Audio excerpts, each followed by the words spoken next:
সাইয়েদনা মুসা আলাইহিস সালাম তার চাচাতো ভাই কারুনকে বলেছিল সম্পদের যাকাত দাও, এ সম্পদ আল্লাহ দিয়েছে। কারণ বলে আল্লাহ দেয় না, ইন্নামা উতীতুহু আলা ইলমিন ইনদি, আমি আমার ইন্টেলেক্ট, আমার সৃজনশীলতা, আমার বুদ্ধিমত্তা খাটিয়ে সম্পদ উপার্জন করেছি, আমি যাকাত দিব না। মুসা আলাইহিস সালাম বললেন তাহলে আযাবের অপেক্ষা করো। কারণ বলল পারলে আযাব নিয়ে আস। রব্বুল আলামিন বললেন ফাখাসাফনা বিহি ওয়া বিদারিহিল আরদ, ও মুসা নিরাপদ দূরত্বে তুমি সরে যাও, আমি এখনই কারুনকে তার সব সম্পদ সহ জামিনের মধ্যে দাবিয়ে দেব। কারণ তার সম্পদ সহ জামিনে দেবে যেতে লাগলো। আমি জায়গাটা নিজে দেখে এসেছি।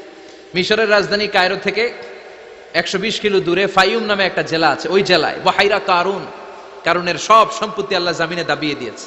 হাঁটু পর্যন্ত দেবে যায়, সে ভেবেছে আমি বেঁচে যাব, কোমর পর্যন্ত দেবে গিয়েছে বেঁচে যাব, গলা পর্যন্ত যখন দেবে গিয়েছে আর বাঁচার সুযোগ নাই। কারণ কয় মুসা সব সম্পত্তি তোরে আর তোর আল্লাহরে দিয়ে দিলাম, আমারে বাঁচা, আমারে বাঁচা, আমি তওবা করলাম। তখন কি তওবার সময় আছে?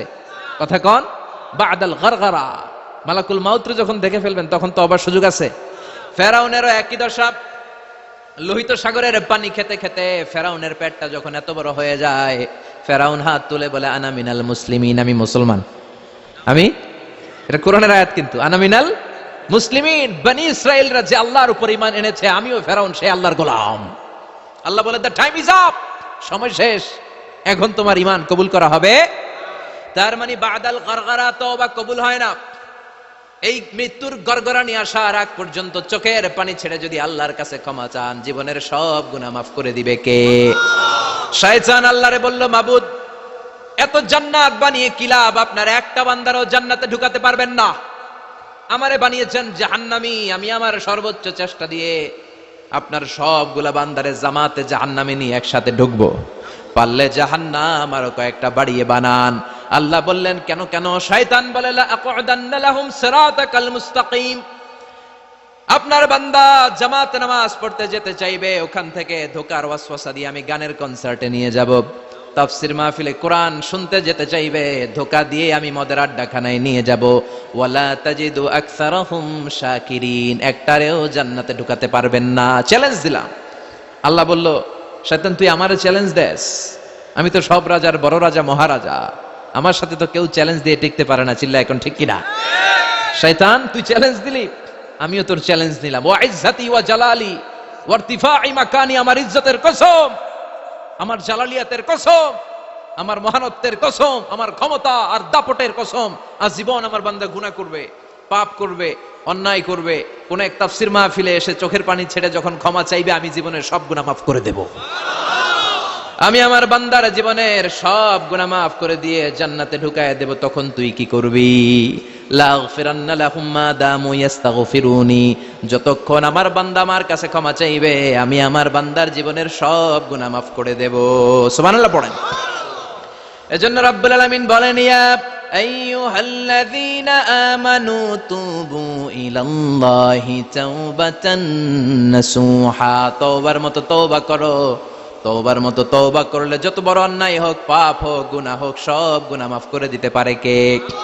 সাইয়েদনা আদম আলাইহিস সালাম ভুল করলেন, শত শত বছর কাঁদলেন। আল্লাহ বললেন ও আদম কিছু বাক্য তোমারে শিখিয়ে দেই, এই বাক্য দিয়ে তুমি আমার কাছে তওবা করো, তোমার তওবা কবুল করে নেব। সাইয়েদনা আদম পড়লেন রব্বানা, পড়েন রব্বানা যালামনা আনফুসানা ওয়া ইল্লাম তাগফির লানা ওয়া তারহামনা লানাকুনান্না মিনাল খাসিরিন। ও আল্লাহ আমি জুলুম করেছি নফসের উপর, ভুল করেছি, অন্যায় করেছি, অপরাধ করেছি, আপনি যদি ক্ষমা না করেন আমি শেষ হয়ে যাব।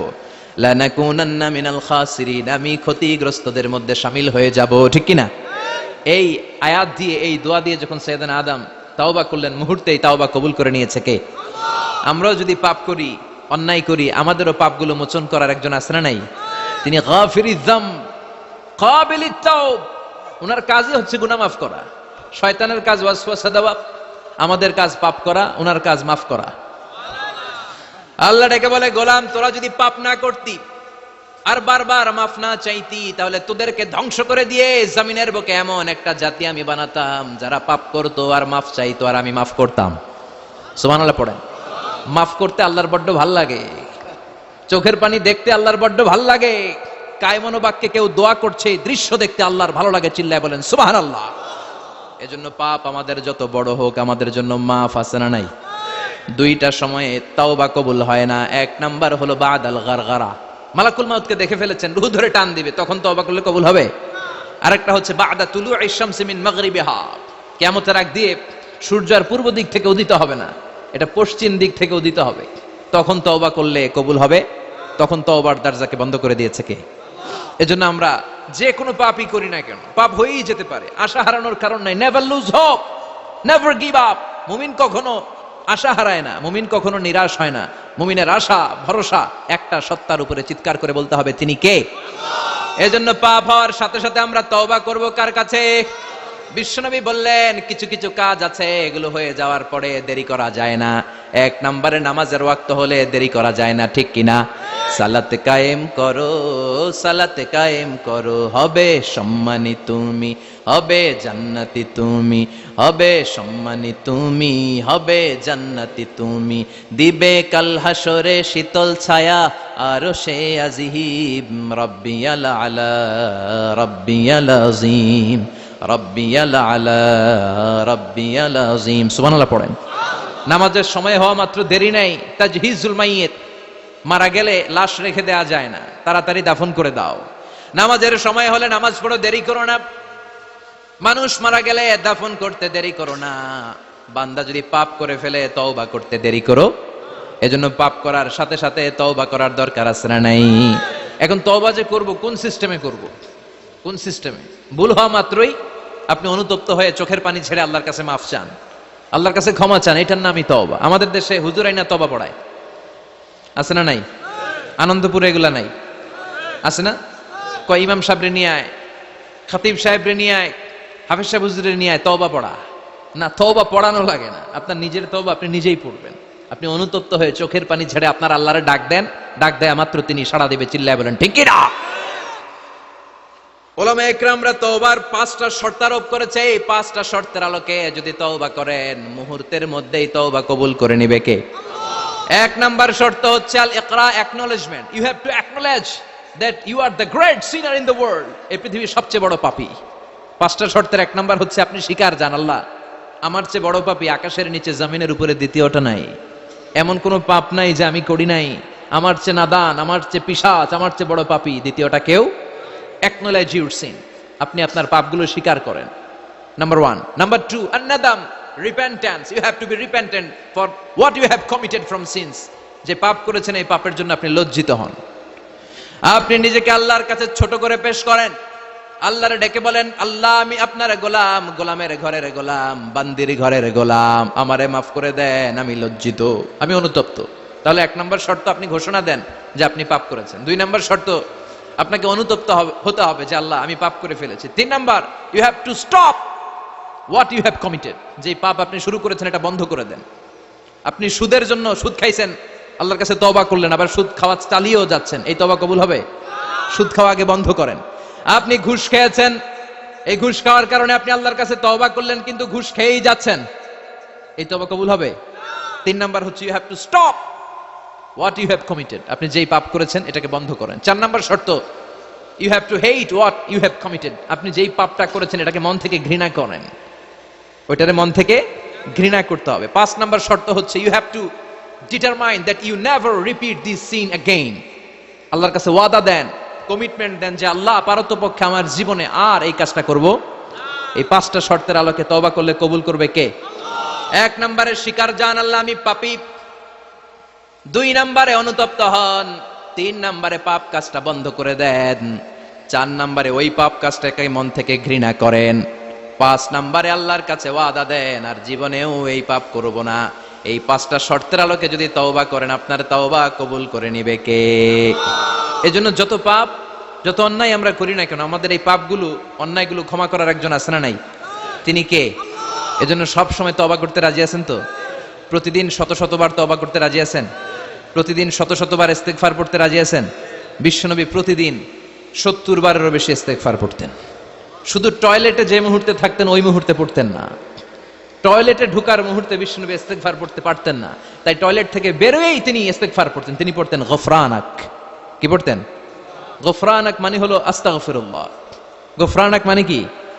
গফরানাক মানে আল্লাহ আমি আপনার ক্ষমা চাই, মানে আস্তাগফিরুল্লাহ। আবার বিষ্ণুই বলতেন মান লাযামাল ইস্তিগফার জাআলাল্লাহু লাহু মিন কুল্লি দিকিন মাখরাজা, যে ব্যক্তি সব সময় ইস্তেগফারের সাথে লেগে থাকে তাকে সব সময় বিপদ থেকে মুক্তি দিবে কে? আমাদের জীবনে বিপদ আছে না নাই? কত ধরনের বিপদ, যে কোনো সময় অসুস্থ হয়ে যেতে পারি, যে কোনো সময় দুর্ঘটনার কবলে পড়তে পারি, যে কোনো সময় গুম হয়ে যেতে পারি।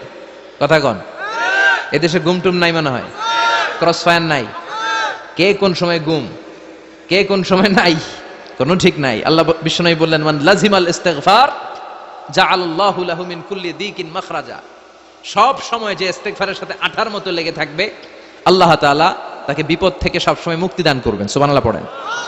2 নম্বরে বিশ্বনবী বললেন অমিন কুল্লি হাম্মিন ফারাজা, ওই ব্যক্তিকে রব্বুল আলামিন সব ধরনের দুশ্চিন্তা থেকে মুক্তি দিয়ে দিবেন। আমাদের জীবনে দুশ্চিন্তা আছে না নাই? টেনশন নাই কার কার? হাত তোলেন তো। যে হুজুর আমার কোনো টেনশন নাই। আপনার টেনশন নাই, মাশাআল্লাহ। আমার সাথে দেখা করবেন আলোচনার পরে। টেনশন ছাড়া মানুষ আছে? বাসার টেনশন, মরার টেনশন, কবরের টেনশন, ক্যারিয়ারের টেনশন, বিদ্যুৎ বিলের টেনশন, গ্যাসের বিলের টেনশন, বাড়ি ভাড়ার টেনশন আছে না নাই? বিষ্ণু বললেন টেনশন ছাড়া মানুষ নাই। সব সময় আঠার মতো যে ইস্তেগফারের সাথে লেগে থাকবে তাকে টেনশন মুক্ত করে দিবে কে? 3 নাম্বার ওয়ারযুকহু মিন হাইসু লা ইয়াহতাসিব, এমন জায়গা থেকে আল্লাহ তাআলা রিজিকের ব্যবস্থা করে দিবেন সে কল্পনাও করতে পারবে না। আমি নিজে এটার প্রমাণ পেয়েছি। অনেক অনেক সময় আমি কল্পনাও করি নাই যে এখান থেকে আমার রিজিকের ব্যবস্থা হতে পারে। এমন পরিমাণে রিজিকের ব্যবস্থা এসেছে 2 হাতে নিয়েও কুলাতে পারি নাই। এজন্য সব সময় চলতে ফিরতে উঠতে বসতে ইস্তিগফারের সাথে লেগে থাকার দরকার আছে না নাই? আবার বিশ্বনবী বললেন সদা সর্বদা যারা সব সময় ইস্তিগফার পড়বে আল্লাহর পক্ষ থেকে কোনো আযাব গজব তাদের উপর পাকড়াও হবে না। ওয়া মা কানাল্লাহু মুআযযিবাহুম ওয়া হুম ইস্তাগফিরুন। সুবহানাল্লাহ। যতক্ষণ তুমি ইস্তিগফার পড়বে আল্লাহর পক্ষ থেকে প্রোটেকশন আছে না নাই? তাহলে 4টা জিনিস পেলেন। 1 নম্বরে বিপদ থেকে মুক্তি দিবে কে? টেনশন মুক্ত করে দিবে কে? রিজিকের ব্যবস্থা করে দিবে কে? আল্লাহর আযাব আর গজব থেকে আপনার হেফাজতে রাখবে কে? ইস্তিগফার পড়ার 5 নাম্বার ফজিলত হচ্ছে সব সময় ইস্তিগফার পড়লে আপনি মুস্তাজাবুদ দাওয়া হয়ে যাবেন। কি হয়ে যাবেন? মানে দোয়া করলেই কবুল করবে কে? মুস্তাজাবুদ দাওয়া, এই টার্মিনোলজি, এই পরিভাষাটা কি আজকে প্রথম শুনলেন? খেয়াল রাখবেন। মুস্তাজাবুদ দাওয়া মানে এমন ব্যক্তি যেই ব্যক্তি দোয়া করতে দেরি কিন্তু দোয়া কবুল হতে দেরি হয়। হাত তুলে দোয়া করতে দেরি, মুহূর্তেই দোয়া কবুল করে নেয় কে? আপনি যদি সব সময় ইস্তিগফারের আমলটা করেন আপনারে মুস্তাজাবুদ দাওয়া বানিয়ে ফেলবে কে? আপনারা ইমাম আহমদ ইবনে হাম্বলের নাম শুনেছেন? আমাদের ইসলামে 4টা মাযহাবের প্র্যাকটিস আছে, অনুশীলন। হানাফি, শাফিঈ, মালিকি। 4 নাম্বারটা কথা কন। আরো অনেক মাযহাব আছে কিন্তু এই 4টা মাযহাব বেশি প্রসিদ্ধ। গোটা বিশ্বের মানুষগুলো কোরআন সুন্নাহর আলোকে যে আমলগুলো করে এটা 4টা মাযহাবের রেফারেন্সের সাথে কোনো না কোনো ভাবে মিলে যায়। এটার প্রথমটা হচ্ছে হানাফি, দ্বিতীয়টা শাফিঈ, তৃতীয়টা 4 নাম্বারটা সবাই বলেন কি নাম? হাম্বলি। ইমাম আহমদ ইবনে হাম্বল এই মাযহাবের ধারক বাহক প্রতিষ্ঠাতা।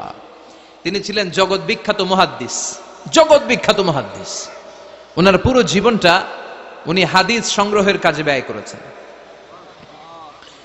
এবং একক স্বতন্ত্র হাদিসের গ্রন্থ হিসেবে পৃথিবীর সবচাইতে বড় যে হাদিসের কিতাব ওইটার নাম হচ্ছে মুসনাদে আহমদ ইবনে হাম্বল। যারা আলেম ওলামা আছেন জানেন না? মুসনাদে আহমদ ইবনে হাম্বল, এটার মধ্যে প্রায় 40,000 হাদিসের কম্পাইলেশন আছে। সুবহানাল্লাহ। বাড়িতে গিয়ে বললেন এত বিশাল হাদিসের গ্রন্থের রচয়িতা। ওনার শেষ জীবনে উনি হাদিস সংগ্রহের জন্য সফর করতেন। শীতের এক রাতে তিনি সফরে বেরিয়েছেন।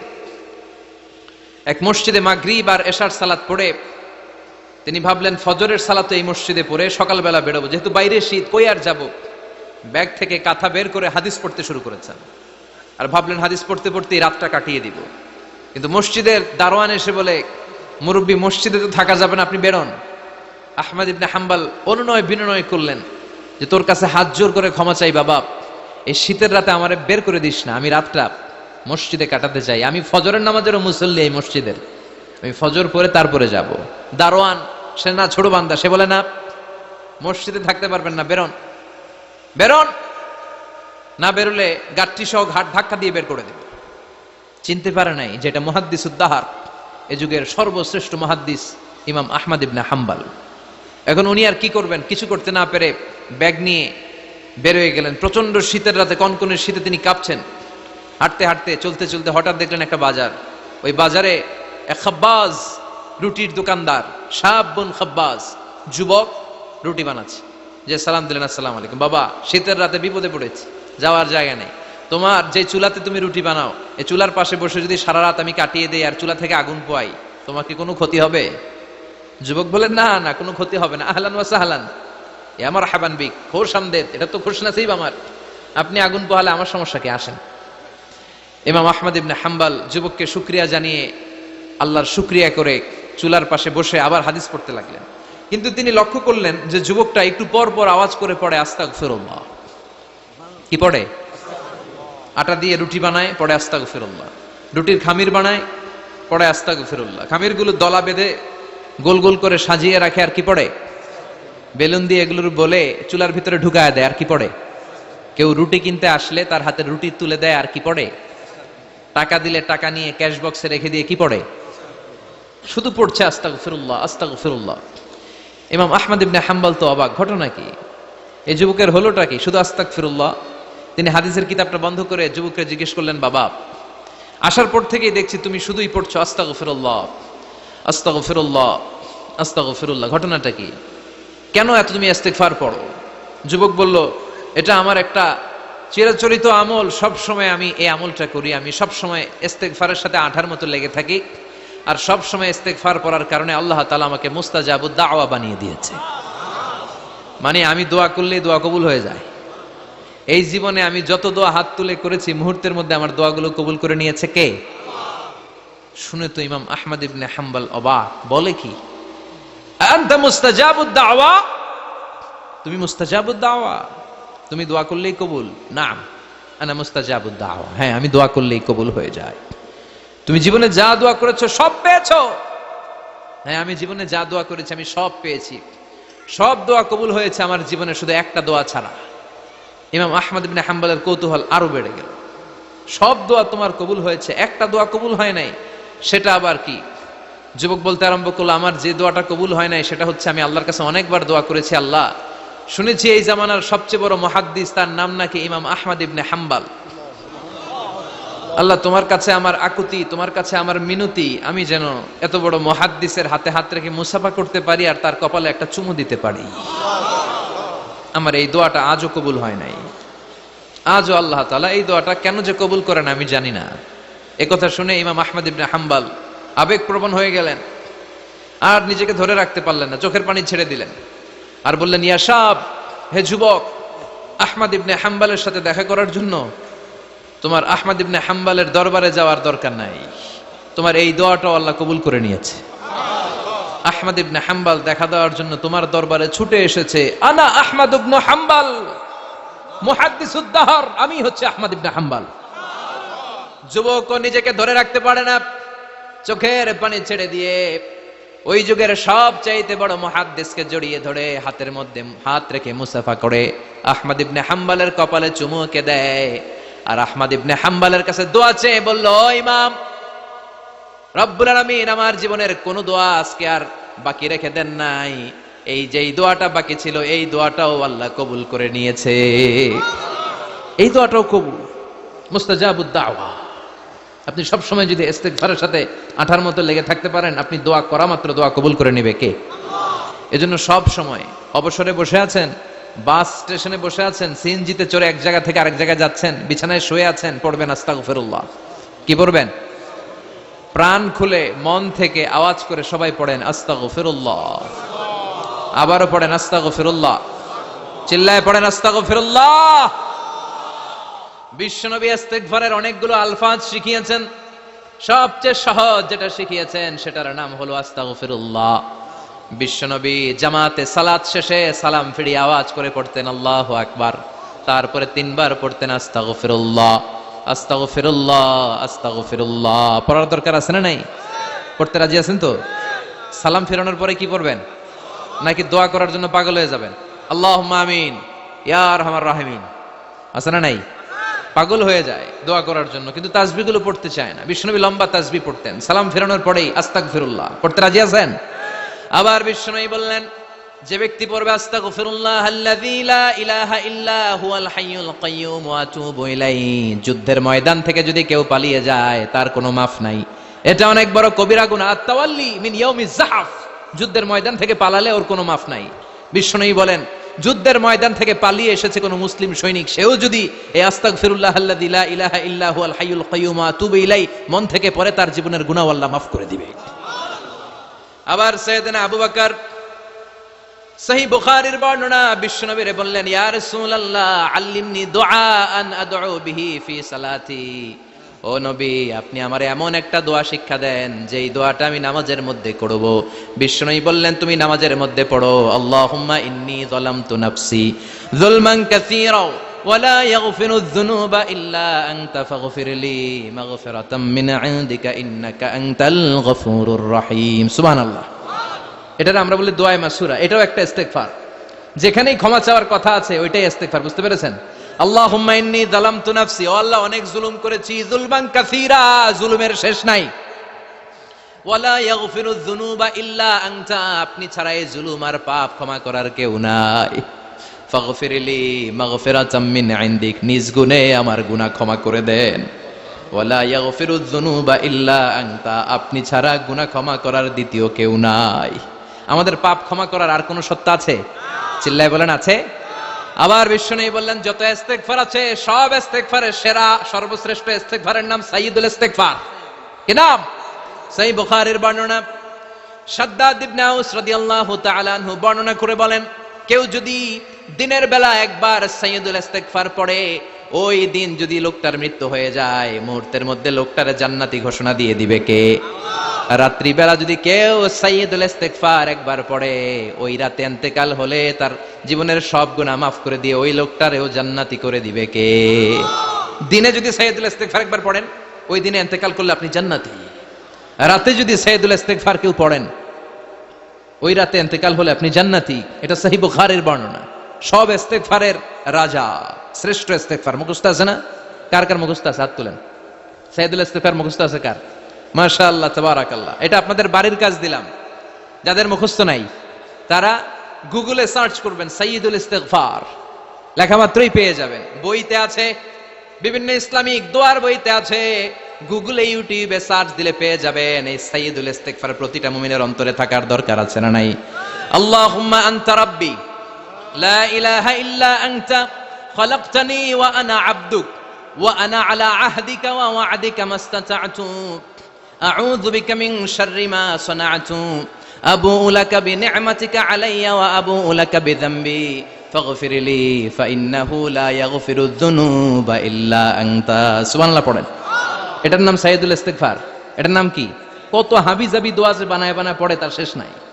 বিশ্বনবী যে দোয়াগুলো শিখায় দিলেন, এগুলো পড়তে সালাত শেষে 1 ঘন্টা সময় লাগবে আপনার। 1 ঘন্টার আগে মুসল্লা থেকে ওঠার কোনো সুযোগ নাই। চিল্লায় বলেন ঠিক কিনা? বিশ্বনবী সালাম ফিরিয়ে আওয়াজ করে পড়তেন আল্লাহু আকবার, 3 বার পড়তেন আস্তাগফিরুল্লাহ, 33 বার সুবহানাল্লাহ, 33 বার আলহামদুলিল্লাহ, 33 বার আল্লাহু আকবার। এরপরে পড়তেন লা ইলাহা ইল্লাল্লাহু ওয়াহদাহু লা শারীকা লা লাহুল মুলকু ওয়া লাহুল হামদু ওয়া হুয়া আলা কুল্লি শাইইন কাদির। সুবহানাল্লাহ পড়েন। একবার আয়াতুল কুরসি পড়তেন। মান খারাব আয়াতুল কুরসি দুবুরা কুল্লি সালাতিন মাকতুবাতিন লাম ইয়ামনাহু মিন দুখুলিল জান্নাতি ইল্লাল মাউত। আয়াতুল কুরসি মুখস্থ না সবার? প্রত্যেক ফরজ সালাতের পরে কেউ যদি একবার আয়াতুল কুরসি পড়ে, তার জান্নাতে ঢোকার ক্ষেত্রে আর কোনো বাধা নাই, একটা জিনিস ছাড়া, সেটা হলো মরণ, মৃত্যু। লোকটা মরে না তাই জান্নাতে যায় না, মরলেই জান্নাতি। আয়াতুল কুরসি পড়বেন তো? সালাত শেষে বিশ্বনবী বলতেন আল্লাহুম্মা ইন্না নাসআলুকাল হুদা ওয়াত তুকা ওয়াল আফাফা ওয়াল গিনা আল্লাহুম্মা আ'inna আলা যিকরিকা ওয়া শুকরিকা ওয়া হুসনি ইবাদাতিক আল্লাহুম্মা লা মানি'a লিমা আ'তাইতা ওয়া লা মু'তিয়া লিমা মান'আতা ওয়া লা ইয়ানফা'ু যাল জাদ্দি মিনকাল জাদ আল্লাহুম্মা হাব্বিব ইলাইনাল ঈমান ওয়া যায়্যিনহু ফি কুলুবিনা ওয়া কাররিহ ইলাইনাল কুফরা ওয়াল ফুসুক ওয়াল ইসয়ান ওয়াজআলনা মিনার রাশিদিন। সুবহানাল্লাহ পড়ে। অভাব নাই, সহি দোয়ার অভাব নাই। এগুলো ধুইয়া বানায় বানায় আন্দাজে মান্দাজে দোয়া কালাম পড়ে। এজন্য মাসনুন যে দোয়াগুলো আছে এগুলো পড়বেন তো। সাইয়্যিদুল ইস্তিগফার মুখস্থ করবেন, কথা দিছেন তো, কথা দিছেন। কারা কারা মুখস্থ করবেন হাত তুলে আমার আল্লাহর দেখান। রাজি আছে মুসলমান? আল্লাহ সবাইকে কবুল করে নাকি, আমরা পড়ি আমিন। আবার আল্লাহ বললেন ওয়াল মুস্তাগফিরিনা বিল আসহার, ওয়াল মুস্তাগফিরিনা বিল আসহার, আমার প্রিয় বান্দারা শেষ রাতে চোখের পানি ছেড়ে তাহাজ্জুদের নামাজে যায়, নামাজ ভিজায়, আর শেষ রাতে ইস্তেগফার পড়ে, ঠিক কিনা? তাহাজ্জুদের যায় নামাজে মরণ দিও প্রভু আমায়, একামতে দিনের কাজে কবুল করে নিও আমায়। তাহাজ্জুদের যায় নামাজে মরণ দিও প্রভু আমায়, একামতে দিনের কাজে কবুল করে নিও আমায়। সুবহানাল্লাহ পড়েন। যেই নবীর কোনো পাপ নাই, যেই নবীর কোনো অন্যায় হয় নাই, গুনাহ হয় না, ওই নবীকেও আল্লাহ ইস্তেগফার করার অর্ডার করেছেন। রব্বুল আলামিন বলেন ফাসাব্বিহ বিহামদি রাব্বিকা ওয়াস্তাগফিরহু ইন্নাহু কানা তাওয়াবা। ফাসাব্বিহ, নবী তাসবিহ পড়েন, বিহামদি রাব্বিকা, রবের নামে, রবের প্রশংসার তাসবিহ পড়েন, ওয়াস্তাগফিরহু, তার কাছে ক্ষমা চান, ইস্তেগফার পড়েন। ওয়াস্তাগফিরহু, ফাসাব্বিহ বিহামদি রাব্বিকা ওয়াস্তাগফিরহু, নবী আপনি ইস্তেগফার পড়েন। যে নবীর কোনো গুনাহ নাই, ওই নবীকে যদি আল্লাহ ইস্তেগফার পড়ার অর্ডার করতে পারেন, আমাদের ইস্তেগফার পড়ার দরকার আছে না নাই? প্রতিদিন কম করে 100 বার ইস্তেগফার পড়বো। কয়বার? চিল্লায় বলেন কয়বার? আওয়াজ করে সবাই আবার পড়েন আস্তাগফিরুল্লাহ, আর জোরে পড়েন আস্তাগফিরুল্লাহ। এজন্য পাপ হোক, অন্যায় হোক, শয়তানের ওয়াসওয়াসায় পড়ে নামাজ ছেড়ে দিয়েছি, মিথ্যা কথা বলেছি, আব্বা আম্মার সাথে বেয়াদবি করেছি, জুলুম করেছি, মুহূর্তেই চোখের পানি ছেড়ে 2 রাকাত নামাজ পড়ে তওবা করে ইস্তেগফার পড়ে ক্ষমা চাইবো কার কাছে? চিল্লায় বলেন কার কাছে? এগুলো হচ্ছে মুমিনের হাতিয়ার। এই তাওবা, এই ইস্তেগফার, this is the weapon of believers. এগুলো বিশ্বাসীদের হাতিয়ার। তলোয়ার, ড্রোন হামলা, মিসাইল, AK-47 এগুলো আমাদের হাতিয়ার নয়। আমাদের আসল হাতিয়ার হচ্ছে তওবা, আমাদের আসল হাতিয়ার হচ্ছে ইস্তেগফার, আমাদের আসল ওয়েপন হচ্ছে জিকির। চিল্লায় বলেন ঠিক কিনা? আর জিকিরটা হতে হবে একজনের নামে। চিল্লায় বলেন তিনি কে? ওয়াযকুর রাব্বাকা ফি নাফসিকা তাদাররুআ ওয়া খীফা ওয়া দুনাল জাহরি বিল কওলি বিল গুদুমি ওয়াল আসাল ওয়া লা তাকুম মিনাল গাফিলিন। আল্লাহ বললেন ওয়াযকুর রাব্বাকা ফি নাফসিকা তাদাররুআ ওয়া খীফা, আল্লাহর জিকির করো, আল্লাহর নাম জপো মনে মনে, বিনয়ের সাথে, গোপন ভাবে, চিৎকার চেঁচামেচি করো না। কিন্তু আমাদের জিকিরের ভেতরে চিৎকার চেঁচামেচি আছে না নাই? আমরা মাহফিলের মধ্যে মাঝে মাঝে লা ইলাহা ইল্লাল্লাহর জিকির করাই না আওয়াজ করে, এটা হচ্ছে তালিমান, তালিমের জন্য জায়েজ আছে। কিন্তু শ্রেষ্ঠ জিকির হচ্ছে একা একা জিকির করা।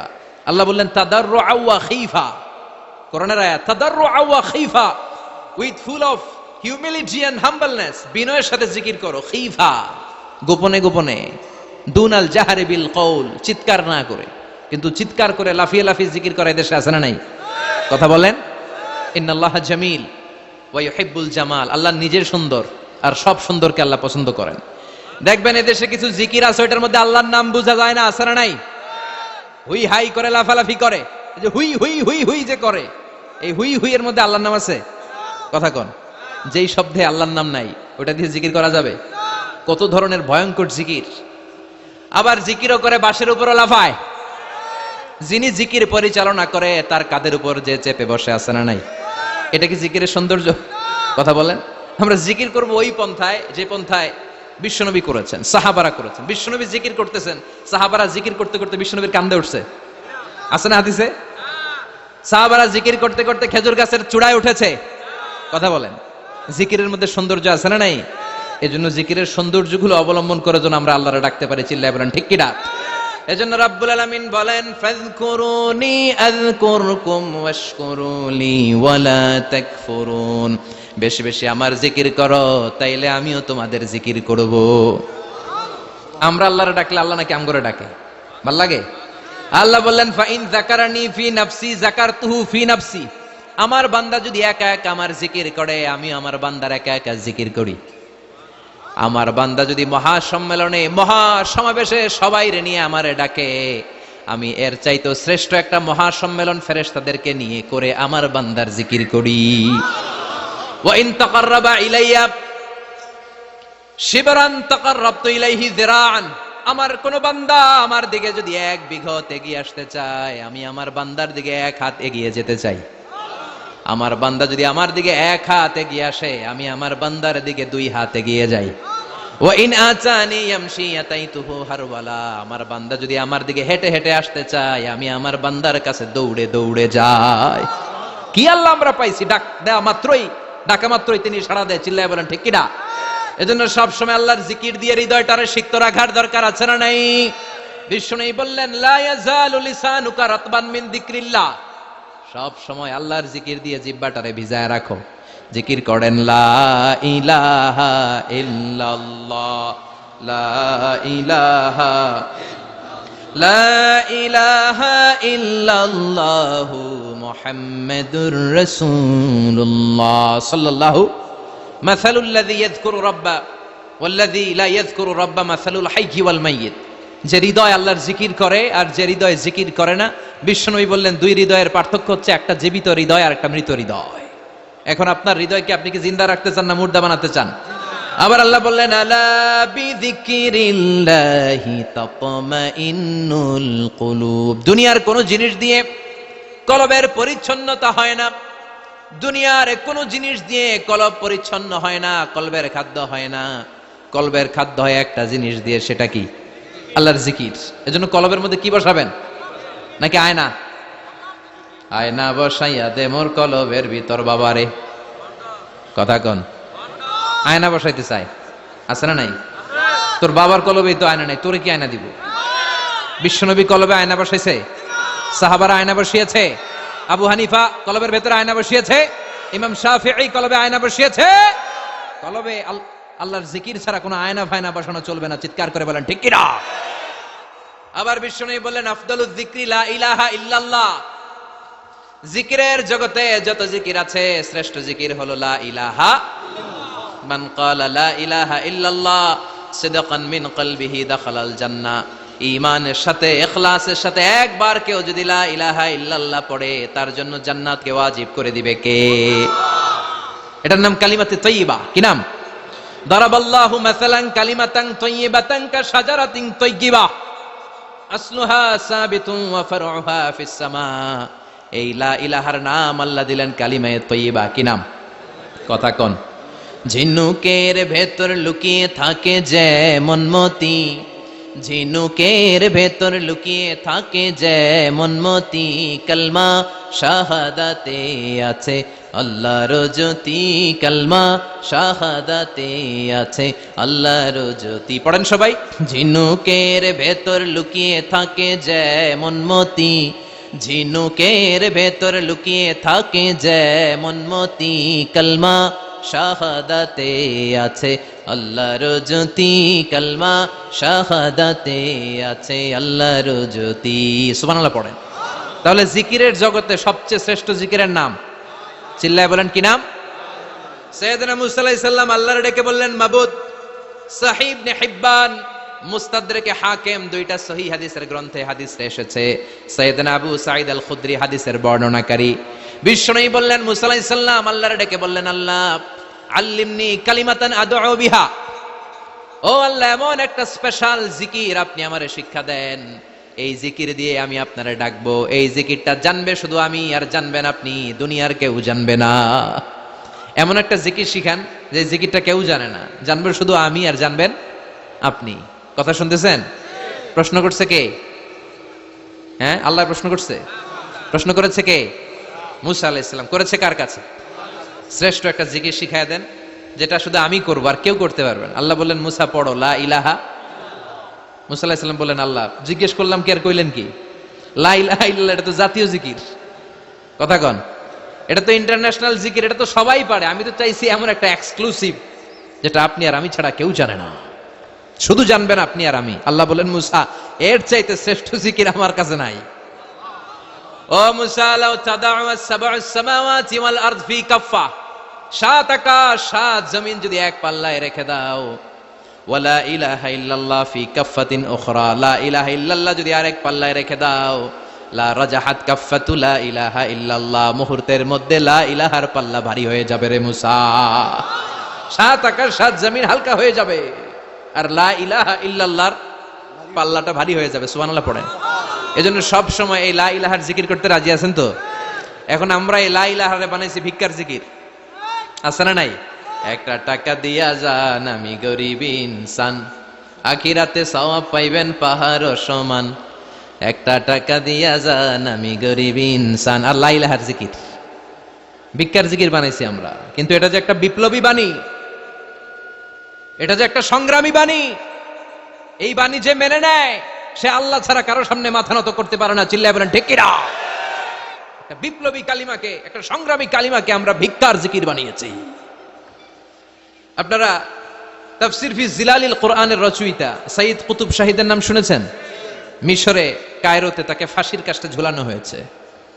উনি ইসলামী আন্দোলনের দাওয়াত যখন শুরু করলেন, ইসলামের সঠিক ব্যাখ্যা যখন দিতে আরম্ভ করলেন, সামাজিক জাহালাতকে দুমড়ে মুচড়ে পদদলিত করে তিনি কোরআনের বাণী যখন মিশরের যুবক শ্রেণীদের হৃদয়ে গেড়ে দিতে চাইলেন, প্রথিত করতে চাইলেন, এই অ্যাক্টিভিটিজের অংশ হিসেবে তিনি কোরআনের তাফসির লেখার কাজে হাত দিলেন আর লিখে ফেললেন জগৎ বিখ্যাত তাফসির, তাফসির ফি জিলালিল কোরআন, যেই তাফসির পড়ে পড়ে অনেক ছেলে পথের দিশা পেয়েছে। ঠিক কিনা? এই তাফসির লেখার কারণে মিশরের মধ্যে নতুন আন্দোলন তৈরি হয়ে যায়। সবার মুখে এক কথা, সৃষ্টি যার, আইন চলবে আল্লাহর আইন ছাড়া অন্য কোন আইন দিয়ে মিশরের বুকে কোনো বিচার আমরা হতে দেব না। মিশরের তাগড়া যুবকগুলো কায়রোর রাস্তায় নেমে এলো, ঘোষণা দিল সৃষ্টি যার, আইন চলবে তার।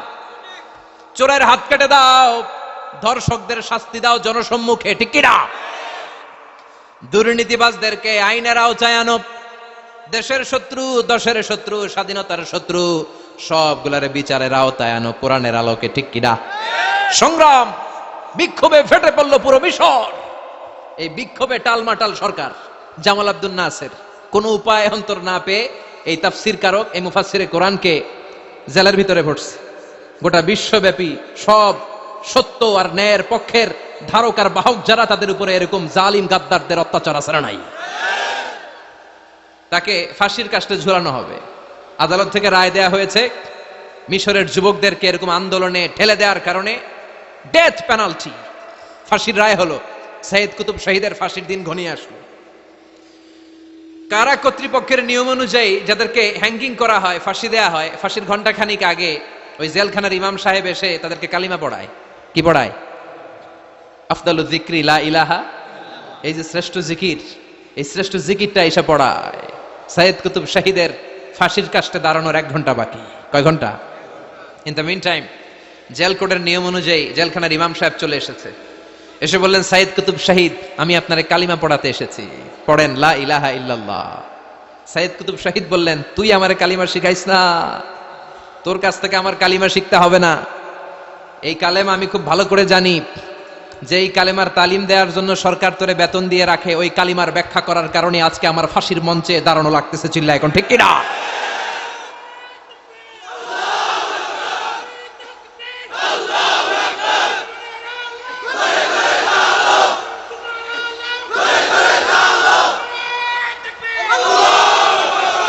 একই কালেমার তালিম তুমি দাও, তোমার টাকার বান্ডিল দেয়, আর ওই কালেমার এক্সপ্লেনেশন, ব্যাখ্যা আমি সমাজে দিয়েছি, তাই আমারে ফাঁসি দেয়। তার মানে তোর কালেমা আমার কালেমা দুইটা আলাদা কালেমা, তোর কালেমা আমার কালেমা এক কালেমা না। চিল্লা এখন ঠিক কিনা? তার মানে কালেমায় আর কালেমায় পার্থক্য আছে না নাই? ইমানে ইমানে পার্থক্য আছে না নাই? আলহামদুলিল্লাহ। আরেকটা হচ্ছে লা ইলাহা ইল্লাল্লাহ, আরেকটা হচ্ছে আল্লাহু আকবার। এই চারটার চেয়ে শ্রেষ্ঠ জিকির আর নাই। কথা বলেন, এটার এই চারটার ভিতরে ইল্লাল্লাহ আছে? কথা বলেন। এজন্য জিকিরকে আমরা খণ্ডিত করব না। ঠিক যেমন যেমন সহিহ সুন্নাহ এসেছে তেমন তেমন জিকির করলে আপনার কলিজাটারে ঠান্ডা করে দিবে কে? ইল্লাল্লাহর ব্যাখ্যা থাকতে পারে, অনেকে ব্যাখ্যা করে যে এটার মধ্যে লা ইলাহা আছে, এটাকে গোপন রাখা হয়েছে, আমরা ইল্লাল্লাহ পড়ি না, ওটার দরকার নাই। বিশ্বনবী এবং সাহাবারা যেই পন্থায় জিকির করেছেন, যেই পন্থায় জিকির শিখিয়েছেন, ওইটার ভিতরে বরকত বেশি না কম? কথা বলেন, বেশি না কম? এজন্য বিশ্বনবী বললেন আল্লাহর কাছে প্রিয় কথা 4টা। একটা হলো সুবহানাল্লাহ, দ্বিতীয়টা হলো আলহামদুলিল্লাহ, তৃতীয়টা হলো লা ইলাহা ইল্লাল্লাহ, চতুর্থটা হলো আল্লাহু আকবার। সুবহানাল্লাহ, আমার সাথে সাথে আওয়াজ করে পড়েন সুবহানাল্লাহ, আলহামদুলিল্লাহ, লা ইলাহা ইল্লাল্লাহ, আল্লাহু আকবার, সুবহানাল্লাহ, আলহামদুলিল্লাহ, লা ইলাহা ইল্লাল্লাহ। আওয়াজ করে পড়েন আল্লাহু আকবার। মনে থাকবে? জিকিরের ওয়াজ শেষ। এগুলোর চেয়ে শ্রেষ্ঠ জিকির নাই। সবচেয়ে শ্রেষ্ঠ জিকির লা ইলাহা ইল্লাল্লাহ, সবচেয়ে শ্রেষ্ঠ কালিমা আল্লাহর কাছে এই চারটা। একটু খেয়াল করে দেখেন, এই প্রতিটা জিকিরের মধ্যে আমার আল্লাহর নাম আছে না নাই? সুবহানাল্লাহ আছে না? আলহামদুলিল্লাহ, লা ইলাহা ইল্লাল্লাহ, আল্লাহু আকবার।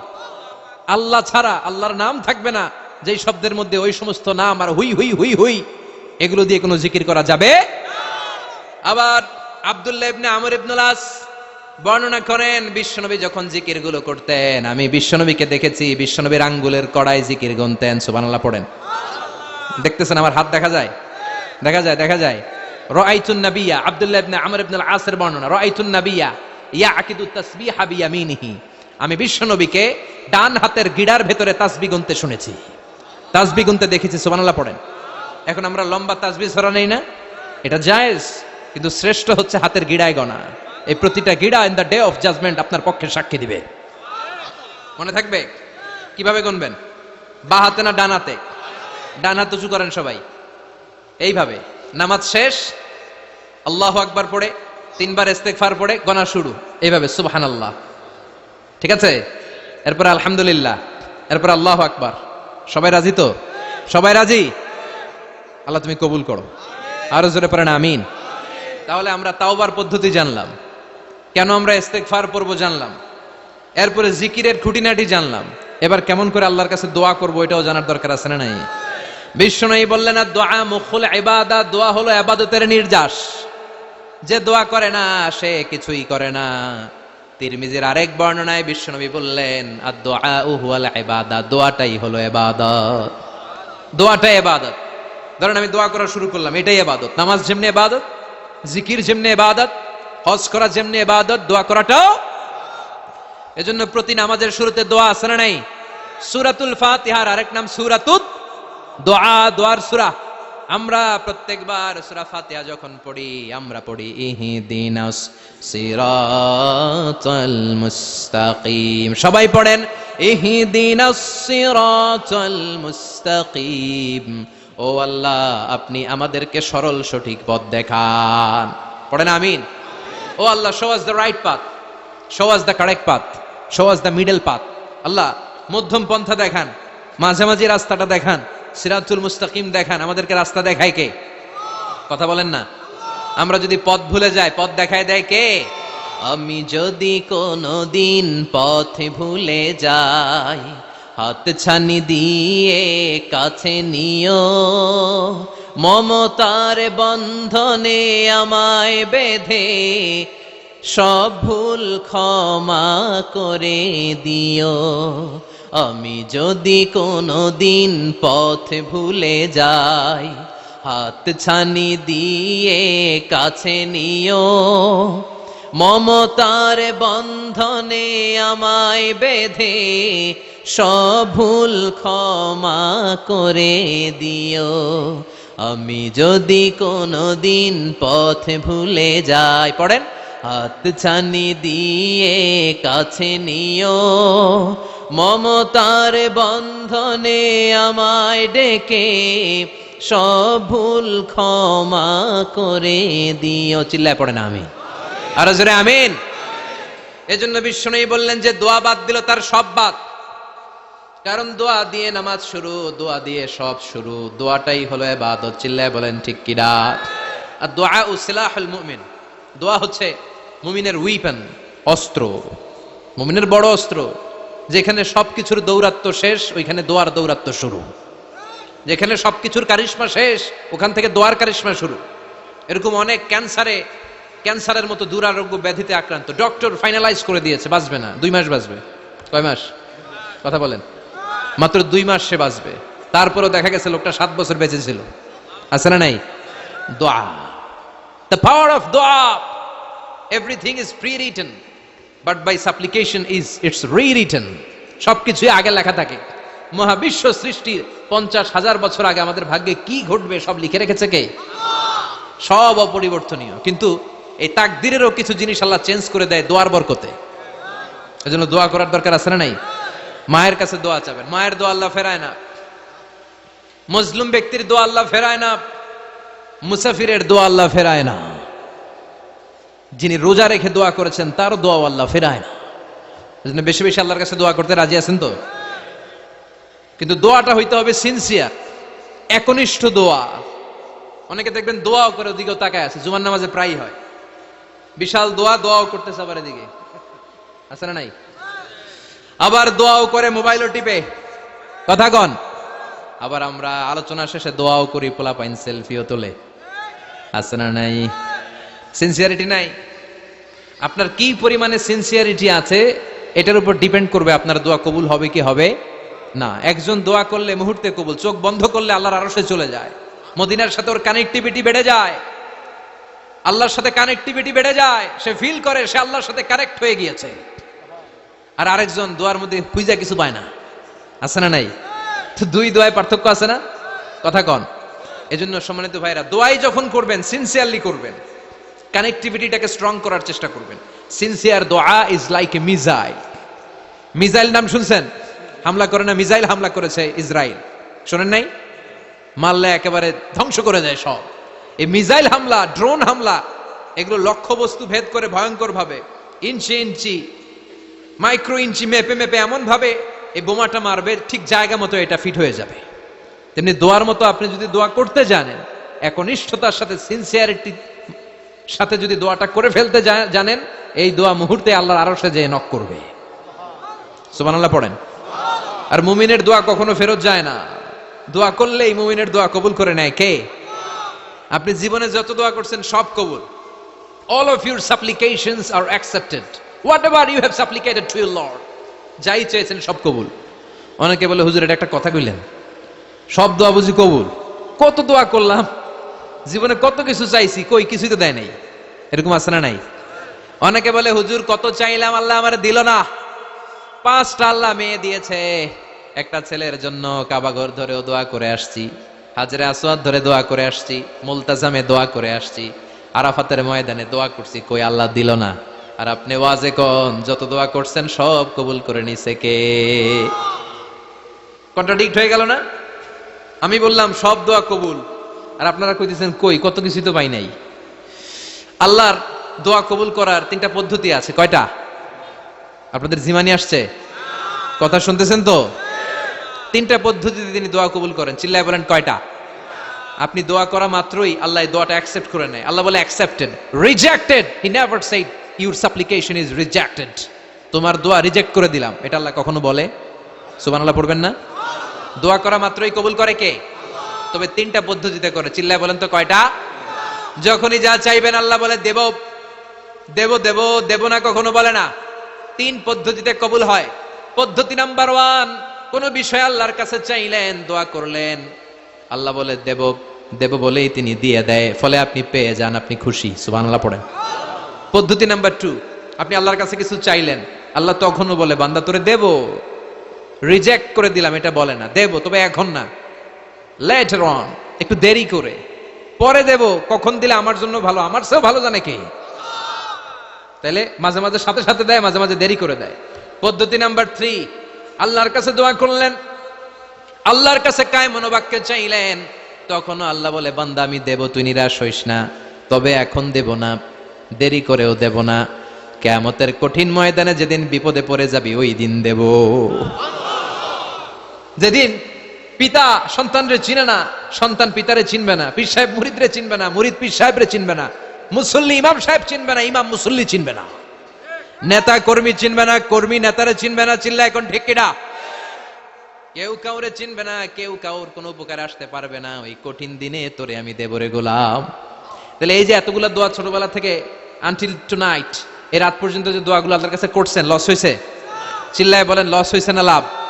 লস না লাভ? আল্লাহ বলে গোলাম চা বেশি বেশি দোয়া কর, উজিবু দাওয়াতাদ দাঈ ইযা দাআন। আমার বান্দা আমার কাছে চাইতে দেরি হয়ে যায়, দোয়া কবুল করতে দেরি হয়, এজন্য বারবার চাইতে হবে। না দিলেও চাবো, না দিলেও হয় একটু পরে দিবে, দেরি করে দিবে, যখন আমার জন্য উপকার হবে ভালো হবে তখন দিবে। তা না হলে কিয়ামতের ময়দানে দিবে। চিল্লায় বলেন ঠিক কিনা? বেশি বেশি দোয়া করবেন, সবার জন্য করবেন, নিজের জন্য করবেন, ফ্যামিলি মেম্বারসদের জন্য করবেন, শুভাকাঙ্ক্ষীদের জন্য করবেন, শত্রুদের জন্য বেশি করবেন, হেটার্স যারা আছে ওদের জন্য বেশি দোয়া। আল্লাহ যেন এগুলোর হেদায়েত দেয়। ইসলাম বিরোধী যারা এদের জন্য দোয়া, হিন্দু বন্ধু থাকলে এদের জন্য দোয়া, হেদায়েতের দোয়া। ঠিক কিনা? সবাই সবার জন্য দোয়া করেন। অনেকে কয় হুজুর আমি আরেকজনের জন্য করবো কেন, হ্যাটটা হ্যাঁ করবো, আমার দোয়া আমি করুম, আছে না নাই? না, আপনি তার জন্য করবেন। আপনি যদি আপনার ভাইয়ের জন্য দোয়া করেন, ফেরেশতারা বলে ওয়ালাকা বিমিসলিন, মানে আল্লাহ সে তার ভাইয়ের জন্য যে দোয়া করলো এই দোয়াটা আগে তার জন্য তুমি কবুল করে নাও। আপনি যদি দোয়া করেন আল্লাহ আমার ভাই অসুস্থ, তুমি তারে সুস্থ করে দাও, ফেরেশতারা বলে আল্লাহ যেই লোকটা দোয়া করলো তার মধ্যে যদি কোনো রোগ থাকে আগে তারে সুস্থ করে দাও, পরে বাইরে। ফেরেশতাদের দোয়া কবুল করে নেয় কে?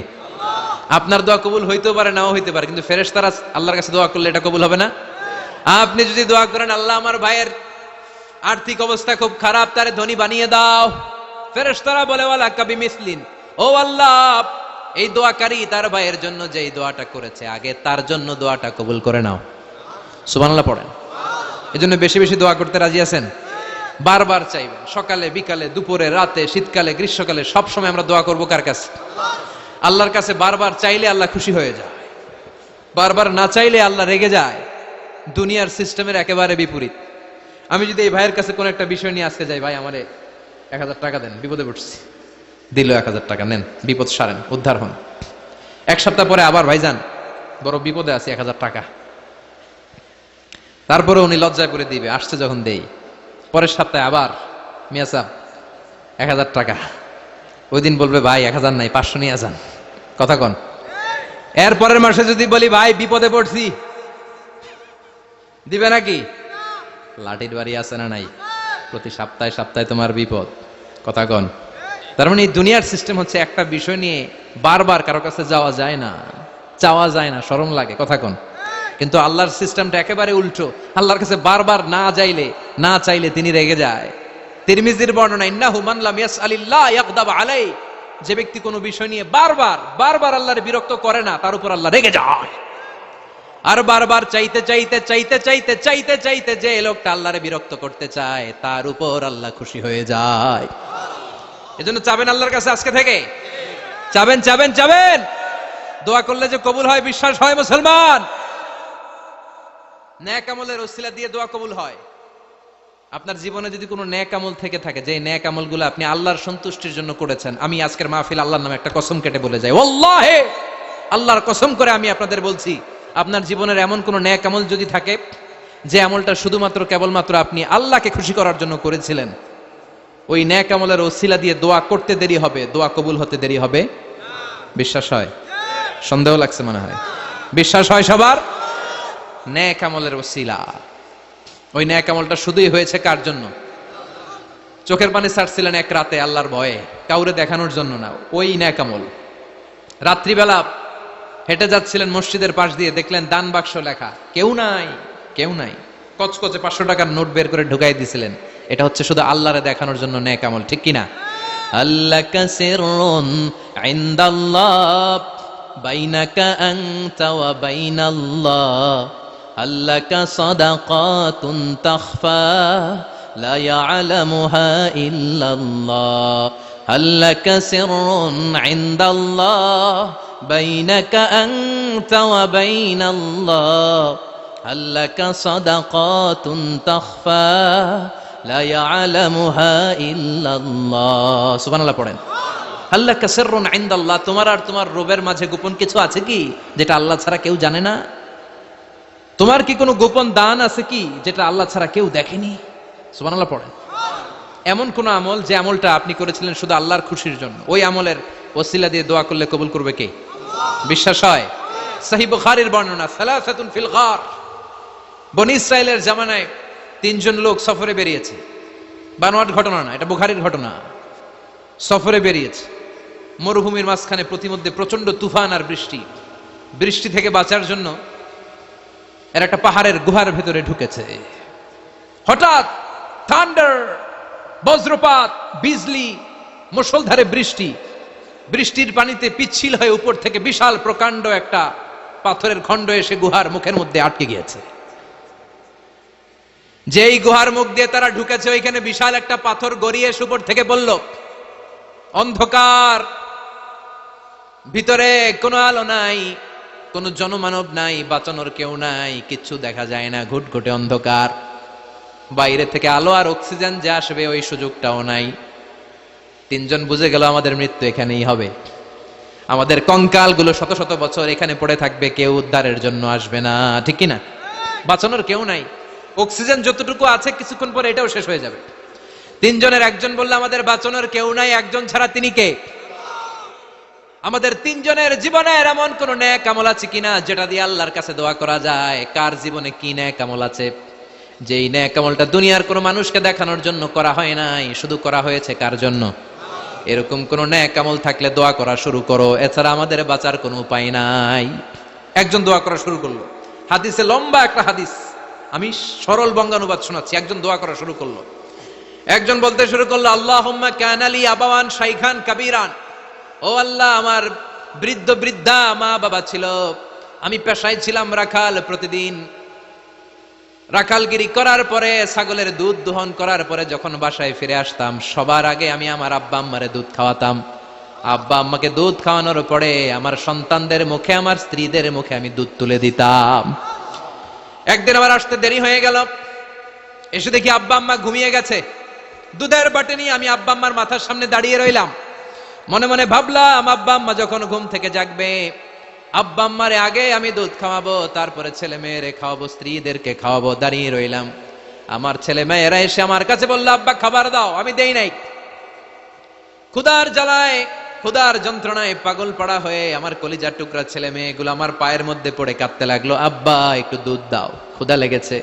ও আল্লাহ, আমি দেই নাই। ফজর পর্যন্ত দাঁড়িয়ে রইলাম।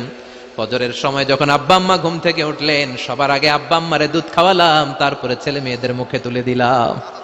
ও আল্লাহ, ও আল্লাহ, ওই দিনে সারা রাতটা আমি দাঁড়িয়ে আব্বা আম্মার জন্য যে দাঁড়িয়েছিলাম দুনিয়ার কাউরে দেখানোর জন্য নয়, শুধু তোমারে খুশি করার জন্য। ওই রাতের ইবাদতটা যদি তোমার কাছে পছন্দ হয়, ফাফাররিজ আন্না মা নাহনু ফি, আজকে যেই বিপদে আমরা আছি বিপদ থেকে তুমি বাঁচাও। বলার সাথে সাথে 1/3, 1/3 পাথরটা ডান দিকে সরে গেল। সুবহানাল্লাহ পড়বেন না? এবার বাইরে থেকে আলো আসতে শুরু করেছে, অক্সিজেন ঢুকতে শুরু করেছে, তাদের মনের মধ্যে স্বস্তি ফিরে এসেছে। এবার দ্বিতীয় জন দোয়া শুরু করলো, আল্লাহ, আমার এক চাচাতো বোন ছিল, এত সুন্দরী, আমার জীবনে এত সুন্দরী নারী আমি দেখি নাই, এত সুন্দরী নারী। ওয়া কুনতু উহিব্বুহু বিআশাদ্দি মা ইউহিব্বুর রিজাল আন নিসা, একজন পুরুষ একজন নারীকে যত ভালোবাসতে পারে আমি ঠিক ততটা ভালোবাসতাম আমার এই সুন্দরী কাজিনকে, চাচাতো বোনকে। কিন্তু আমার মনের কথা আমার চাচাতো বোনরা আমি বুঝাতে পারি নাই। একদিন লজ্জা শরমের মাথা খেয়ে চাচাতো বোনরা আমি বললাম, তোরে আমি বড্ড ভালোবাসি, একান্তে আমি তোরে চাই। চাচাতো বোন বলল, এত এত স্বর্ণ মুদ্রা যেদিন জমাতে পারবা ওই দিন আমারে পাবা। এবার আমি স্বর্ণ মুদ্রা জমাতে লাগলাম, জমাতে জমাতে জমাতে জমাতে বছর শেষে স্বর্ণ মুদ্রার থলে নিয়ে চাচাতো বোনের হাতে দিলাম। চাচাতো বোন আমার অপকর্মে রাজি হয়ে গেল। গোপন একটা রুমের ভেতরে আমরা ঢুকলাম, দুইজনেই জামা কাপড় খুলে নেকেড হলাম, জিনা করব, পাপ কাজ করব। একেবারে ফাইনাল ডেস্টিনেশন আমরা চলে গেলাম। পাপ কাজ যখন আমরা শুরু করব, ইন দা মিন টাইম আমার চাচাতো বোন আমার ডেকে বলে, ও আমার চাচাতো ভাই, ইত্তাকিল্লাহ, ইত্তাকিল্লাহ, আল্লাহরে ভয় কর, আমার সতীত্ব নষ্ট করে দিস না। আল্লাহ ওই মুহূর্ত থেকে ফিরে আসা কোনো পুরুষের পক্ষে সম্ভব ছিল না। ইত্তাকিল্লাহ, এই বাক্যটা শুনে, তোমার আওয়াজ শুনে আমার কলিজার মধ্যে কাঁপুনি ছুটে গিয়েছে। তোমার নাম শুনে আমি আর ধৈর্য ধারণ করতে পারি নাই, চিৎকার মেরে জামা পেড়ে ওই ঘর থেকে বের হয়ে গেলাম।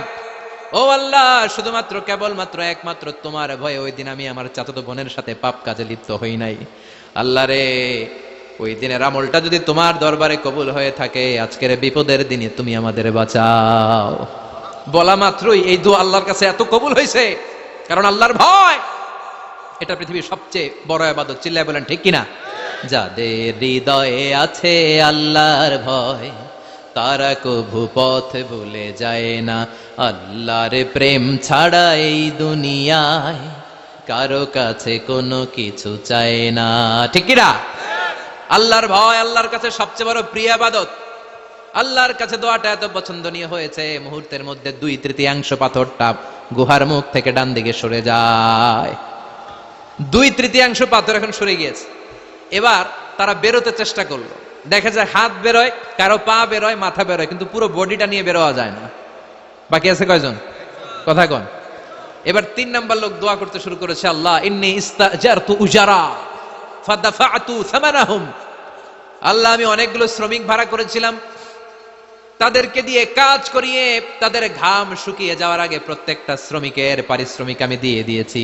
সবগুলো শ্রমিক আমার কাছ থেকে পারিশ্রমিক বুঝে নিয়েছে, একজন ছাড়া। একজন না নিয়ে চলে গেছে। তার টাকা তারে আমি বুঝাই দিতে পারি নাই। তার রেখে যাওয়ার টাকা দিয়ে আমি কয়েকটা ছাগল কিনলাম। ওই ছাগল পালতে পালতে বাচ্চা দিল, আরো বাচ্চা দিল, দিতে দিতে বিশাল ছাগলের ডেইরি ফার্ম বানালাম।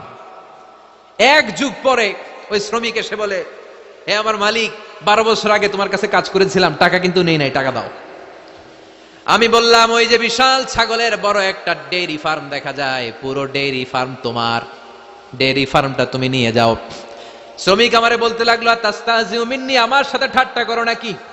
একদিনের